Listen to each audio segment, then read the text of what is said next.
எரேமியா அதிகாரம் 22. யூதாவின் அரச குடும்பத்திற்கு எதிராக ஆண்டவர் கூறுவது இதுவே: யூதா அரசன் மாளிகைக்கு செல், அங்கு இந்த செய்தியை சொல். தாவீதின் அரியணையில் அமர்ந்திருக்கும் யூதா அரசனே, நீயும் உன் அலுவலரும் இந்த வாயில்கள் வழியாக செல்லும் உன் மக்களும் ஆண்டவரின் வாக்கை கேளுங்கள் என்று சொல். ஆண்டவர் கூறுவது இதுவே: நீதியுடனும் நேர்மையுடனும் நடந்து கொள்ளுங்கள். பறி கொடுத்தோரை கொடியோரிடமிருந்து விடுவியுங்கள். அந்நியரையும் அனாதைகளையும் கைம்பெண்களையும் ஒடுக்காதீர்கள். அவர்களுக்கு கொடுமை இழைக்காதீர்கள். மாசற்றோரின் இரத்தத்தை இவ்விடத்தில் சிந்தாதீர்கள். நீங்கள் உண்மையில் இவ்வாறு நடப்பீர்களாகில், தாவீதின் அரியணையில் அமரும் அரசர்கள் இந்த அரண்மனை வாயில்கள் வழியாக செல்வார்கள். தேர்களிலும் குதிரைகளிலும் ஏறி செல்வார்கள். அவர்களோடு அவர்கள் அலுவலரும் மக்களும் செல்வார்கள். ஆனால் நீங்கள் இந்த வாக்கிற்கு செவி கொடுக்காவிட்டால் இந்த அரண்மனை பாழ்பட்டு போகும் என என்மேல் ஆணையிட்டு சொல்கிறேன் என்கிறார் ஆண்டவர். யூதா அரச மாளிகை பற்றி ஆண்டவர் கூறுவது இதுவே: நீ எனக்கு கிளையாதைப் போலவும் லெபனோனின் கொடுமுடி போலவும் இருக்கின்றாய். ஆனால் நான் உன்னை பாழ் நிலமாகவும் குடியிருப்பாரற்ற நகரமாகவும் ஆக்குவேன். உன்னை அழிப்பதற்காக ஆள்களை ஏற்படுத்தியுள்ளேன். அவர்கள் தம் ஆயுதங்களால் உன்னிடமுள்ள சிறந்த கேதுரு மரங்களை வெட்டி தீயில் போடுவார்கள். இந்நகரை கடந்து செல்லும் பல பிற இனத்தார் இம்மாநகருக்கு ஆண்டவர் ஏன் இவ்வாறு செய்தார் என்று ஒருவருக்கு ஒருவர் பேசிக்கொள்வர். அவர்கள் தங்கள் கடவுளாகிய ஆண்டவரின் உடன்படிக்கையை புறக்கணித்து வேற்று தெய்வங்களை வழிபட்டு அவற்றிற்கு ஊழியம் செய்ததால்தான் இவ்வாறு நேர்ந்தது என்பர். யோவகாசுக்கு எதிராக: இறந்தவனை குறித்து அழ வேண்டாம், அவனுக்காக புலம்ப வேண்டாம். சென்று விட்டவனுக்காக கதறி அழுங்கள்.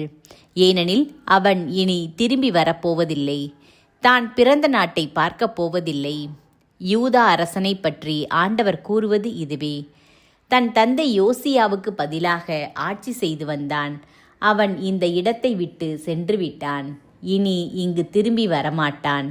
அவன் நாடு கடத்தப்பட்ட இடத்திலேயே சாவான். இந்த நாட்டை இனி ஒருபோதும் பாரான். யோயாக்கீமுக்கு எதிராக: நீதியின்றி தன் மாளிகையையும் நேர்மையின்றி தன் மாடி அறைகளையும் கட்டுகிறவனுக்கு ஐயோ கேடு. அடுத்திருப்பாரை ஊதியமின்றி உழைக்க செய்கிறான். அவருக்கு கூலி கொடுப்பதில்லை.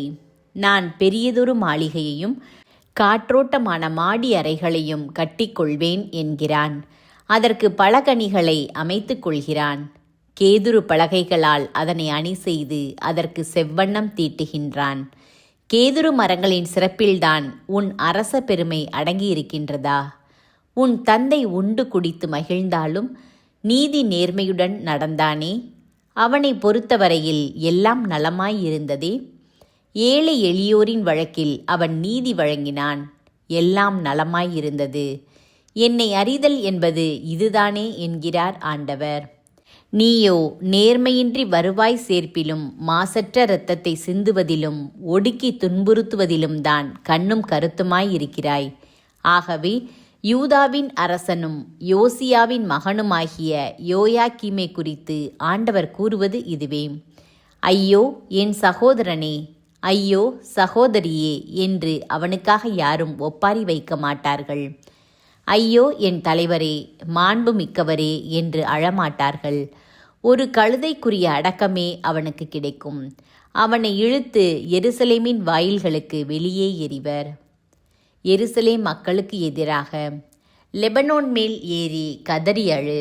பாசானின் அழுகை குரல் எழுப்பு. அபாரிமில் ஓலமிடு. ஏனெனில் உன் அன்பர்கள் அனைவரும் நொறுக்கப்பட்டார்கள். நீ நலமாயிருந்த காலத்தில் உன்னோடு பேசினேன். நீயோ நான் செவிசாய்க்க மாட்டேன் என்கிறாய். உன் இளமையிலிருந்து இதுவே உன் வழிமுறை. எனது குரலுக்கு நீ செவி கொடுக்கவே இல்லை. உன் மேய்ப்பர்களை காற்றே மேய்க்கும். உன் அன்பர்கள் நாடு கடத்தப்படுவர். அப்போது நீ வெட்கமுறுவாய். உன் தீச்செயல்களை குறித்து மானக்கேடு அடைவாய். லெபனோனின் குடிகொண்டுள்ள நீ, கேதுரு மரங்களுள் கூடி கட்டியிருக்கும் நீ, பேறுகால வேதனை போன்ற துன்பம் வரும்போது எவ்வாறு புலம்பி அழப்போகின்றாய்? யோயாக்கின் அரசனுக்கு எதிராக. ஆண்டவர் கூறுவது: என்மேல் ஆணை, யோயாக்கீமின் மகனும் யூதாவின் அரசனுமான கோனியாவே, நீ என் வலக்கை முத்திரை மோதிரம் போல் இருந்தாலும் நான் உன்னை கழற்றி எறிந்து விடுவேன். உன் உயிரை பறிக்க தேடுவோரின் கையில், நீ அஞ்சுகின்றவர்களின் கையில், பாபிலோனிய மன்னன் நெபுகத்நேசரின் கையில், கல்தேயரின் கையில் உன்னை ஒப்புவிப்பேன். உன்னையும் உன்னை பெற்றெடுத்த அன்னையையும் இன்னொரு நாட்டுக்கு தூக்கி எறிவேன். நீங்கள் பிறவா அந்த நாட்டில் இறப்பீர்கள்.